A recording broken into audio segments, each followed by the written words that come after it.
We have done all the planning, the strategies, allocating the resources, developing the strategies. We need to allocate the resources and develop the budgets for our sales and marketing activities for our hotels. So how do we allocate the resources? Now we have assuming we have make the detailed sub plans and tactics for the sales management. We need to allocate the resources. So what are the detailed sub plans and tactics? We must have by now developed the marketing activities, digital marketing activities the hotel need to carry out, the collaterals that we need, the communication activities that we need to do it, how many salespeople do we need, and what are the departments that we would need. Do we need a event sales? Do we need a corporate sales? Do we need a event management team? Do we need government sales department? Do we need our own PR team, or we can do the outsourcing? So these are the things that we have to decide at this level. Can we do it by ourselves? Do we need to do the outsourcing? How much money do we need for this? How much time do we need to spend on it? And then how much material we will need? What kind of equipments do we need? Do we need a camera? Do we need vehicles to go around in the city and do the sales call? Do we need collaterals? What kind of collaterals do we need? How many brochures we would need? How many people we would hire? What is the level of salaries that we would need to pay based on the job description and other aspects that we're gonna be learning in the future? How do we decide the job payments, and also the manning guides and their relationship? So we need to now in this step work towards allocating the money, the people, the material, the equipment, and the time to carry out all the plans that we have done. The sales budget, this is called the sales budget. It is and is defined as the expected expenditure required to achieve the projected sales revenues. So how do we project the sales revenue? We are also going to learn a bit deeper in the future lessons, but for that but we need to prepare this as a consolidated step. So first thing is we need to achieve the sales targets, sales revenue, sales budgets that we think we want to achieve, and then we will allocate the resources that we need to decide how many people do we need, how many materials do we need, what kind of equipments do we need.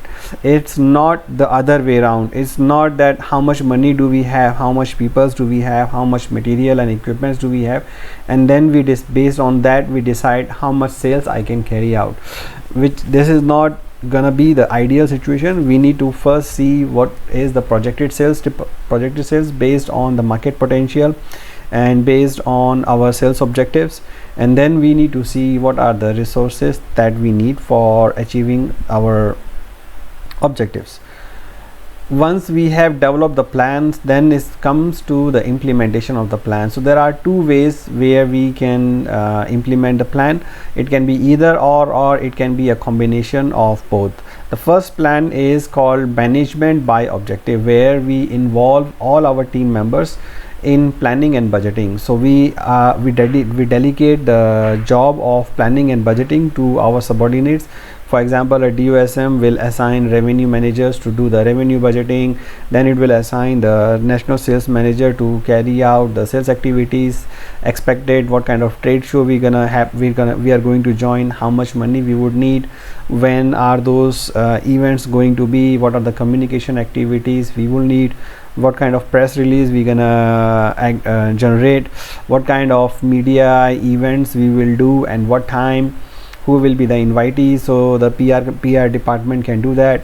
The sales department the sales managers or the event managers will plan out what kind of events do we need, what kind of sales calls do they need to do, who will be handling what kind of accounts, and are they going to do any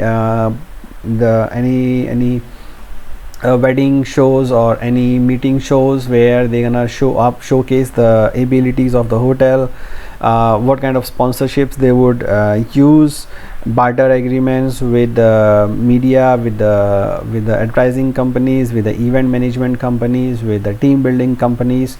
So what are the activities they are going to do, and what are the strategies they're gonna apply?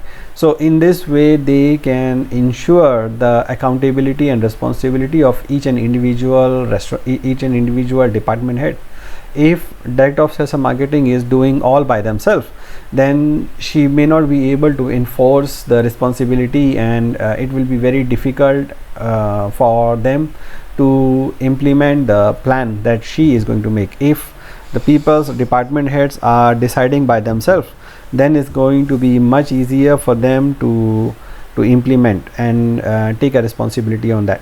The second method, which is for usually used in any project management, is called program evaluation and review techniques, PERT diagram, which specifies the critical path, the sequence in which it has to be taken. So once we have done the detailed sub plans, we need to create normally we create critical path for most of the critical aspects, which are time sensitive projects, which has to be done in certain time frame.